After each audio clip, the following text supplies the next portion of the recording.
अनंत विभूषित अखिल ब्रह्मांड रचयिता परात्पर पारब्रह्म परमात्मा को कोटि कोटि वंदन करते हुए पारब्रह्म परमात्मा श्री हरि की अपार महिमा लीला गुण रूप का वर्णन करने वाले त्यों काल के समस्त परम भक्तों को दंडोत प्रणाम करते हुए विराजमान सुजानदास जी, रामनारायण जी और राजीव नगरवासी समस्त भक्तजनों का अभिनंदन करते हुए आइए अपन करमेती भाई जी जैसे महान पुरुषों की पर्ची का रसास्वादन करें। करमेती भाई जी का अवतार डुंडार देश के खंडेला गांव में राजपुरोहित परिवार में हुआ। बड़े उच्च कोटि के महापुरुष हुए और उन्होंने ऐसे वक्त वैराग लिया जिस समय में भाई जी की शादी हो रही थी। एकदम युवा अवस्था है और विवाह का कार्यक्रम चल रहा है। श्रृंगार आदि कर दिया सखियों ने करमेती भाई जी का और दर्पण हाथ में दिया कि आप मुख देखो। उस समय में करमेती भाई जी ने अपने कर कमल में दर्पण लेकर के मुखमंडल का दर्शन किया तो दर्शन करते ही वैराग्य जग गया। बोलो, अपने मुख का दर्शन करने से वैराग जगा और वैराग के वो विचार आए जो सत्पुरुषों के महावाक्य हैं। अनादि काल से महात्माओं ने कहा है और वाणी जी में विराजमान है, शास्त्रों में शोभायमान है। ऐसे महावाक्य सुमरण हो आए कि मानव शरीर क्यों मिला है और इतना जो साज परमात्मा ने किया है इस शरीर का किस लिए किया है? उस परमात्मा को पाने के लिए, उस परमात्मा का भजन करने के लिए, जन्म मरण मिटाने के लिए ये मानव शरीर मिला है। यूं विचार किया और विचार करके सोचा कि अब इस सारे प्रपंच से छूटने का उपाय क्या है। तो उसी वक्त करमेती भाई जी ने अपने सारे श्रृंगार जो आभूषण पहने हुए थे उतार के रख दिए और चुपके से सखियों को कह के निकले बाहर और वन की ओर निकल गए। करमेती भाई जी को बार बार विचार आया, भक्ति बिना जय वृथा गमाओ, मानव तन को पटो न पाओ। यूं करमेती ज्ञान विचार, आभूषण सब खोल उतार। ज्यों सूरो ऋण में ऋण खेत में, धरे न पूटो पाव।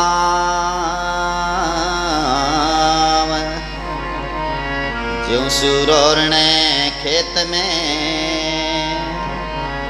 धरे न पूटो पाव।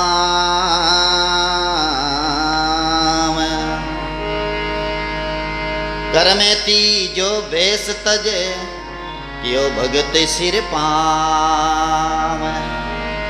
करमेती जो भेष तजे, कियो भगत सिर पाव। रामा कियो भगत सिर पाव। बोले करमेती भाई जी महाराज की। भक्ति बिना अगर मैं इस मानव शरीर को वृथा खो दूं तो फिर पुनः ये मानव शरीर नहीं मिलेगा।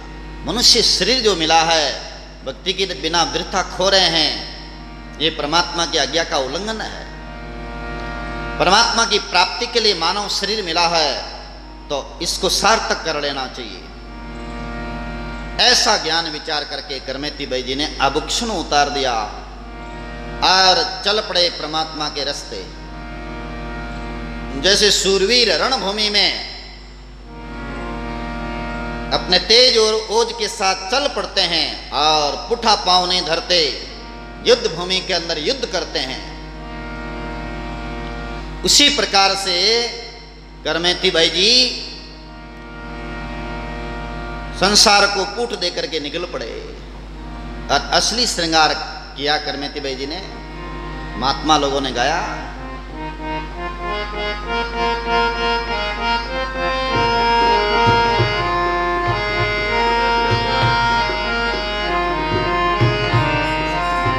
है नजीरा।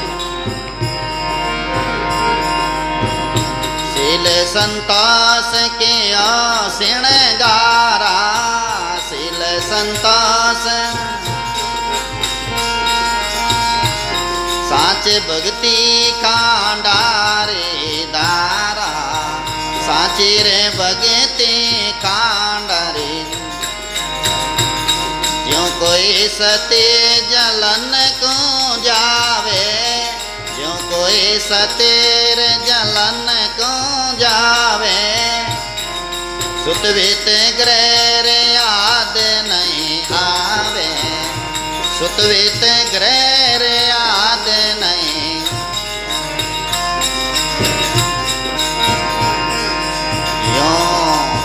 यों पतिव्रता पत ही जाने, यों पतिव्रता पत ही जाने।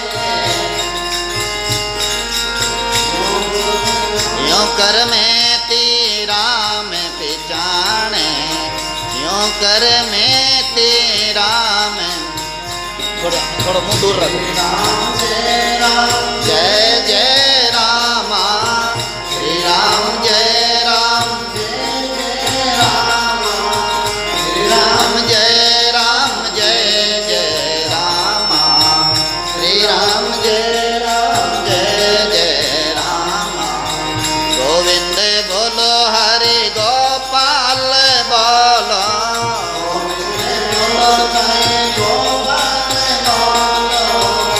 राधा रमण हरि गोविंद बोलो,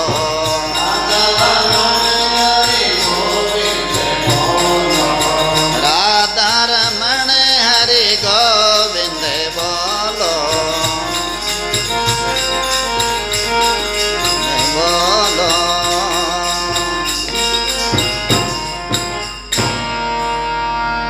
भले करमेती भाई जी महाराज की। थोड़ा मुंह दूर रखो, इन सिटी मारा। तो करमेती भाई जी ने असली श्रृंगार किया। क्या श्रृंगार? शील संतोष का किया श्रृंगारा। वास्तव में सच्चा श्रृंगार, सच्चा सौंदर्य तो शील में है। जो शीलवान है वो वास्तव में बहुत सुंदर है, मन से भी सुंदर है, आचरण से भी सुंदर है, और तन से भी सुंदर हो जाते हैं, वाणी से भी सुंदर हो जाते हैं। शील के बिना देह कैसा है? कृष्णदास जी महाराज ने वाणी जी में कहा, शील बिना ऐसो नर देह जैसे नाक बिना लागे। नाक के बिना कैसो देह कोई काम का नहीं है। ऐसे शील बिना शोभा नहीं देता। तो करमेती भाई जी ने शील का श्रृंगार किया। वैसे शील देवी गुणों में बहुत बड़ा गुण है। सदगुरु कबीर साहब ने कहा है शील की महिमा करते हुए, शीलवान सबसे बड़ा सब रत्नों की खान। शीलवान सबसे बड़ा सब रत्नों रे खान। कह कबीर तीन लोक रे संपदा, रही शील में आना। कहवे कबीर सा तीन लोक री संपदा, रही शील में आना। शीलवान सबसे बड़ा है। तीनों लोगों की संपदा शीलवान के अंदर निवास करती है। शीलवान की सीधी परिभाषा लोग बोलते हैं कि ब्रह्मचर्य का पालन करने वाला शीलवान है। लेकिन मन से किसी का बुरा नहीं सोचना वो भी शीलवान है। सबका भला चाहना वो भी शीलवान है। ऐसे शीलवान धर्मराज युधिष्ठिर जी रहे हैं। उनका जो बुरा करते उनका ही भला करते वो। ऐसे शीलवान प्रहलाद जी महाराज रहे हैं और अनेक महापुरुष रहे ही हैं। तो करमेती बाई जी ने शील का गुण धारण किया, फिर संतोष का। देखो संतोष आना बहुत कठिन है। तृष्णा की आग प्राय प्राय लगी रहती है, तो संतोष बहुत बड़ा गुण माना गया है। और भगवान श्री राम जी ने संतोष की महिमा करते हुए 9 प्रकार की भक्ति में संतोष को एक भक्ति माना है। भगवान राम जी सबरी के आगे 9 प्रकार की भक्ति का वर्णन करते हैं। उसमें 8वीं भक्ति बोलते हैं, 8वीं जता लाभ संतोषा, सपनों नहीं देखे पराया दोषा। 8वीं जता लाभ संतोषा, सपना में नहीं देखे पराया दोषा। जय सिया राम जय जय सिया राम, जय सिया राम जय जय सिया राम।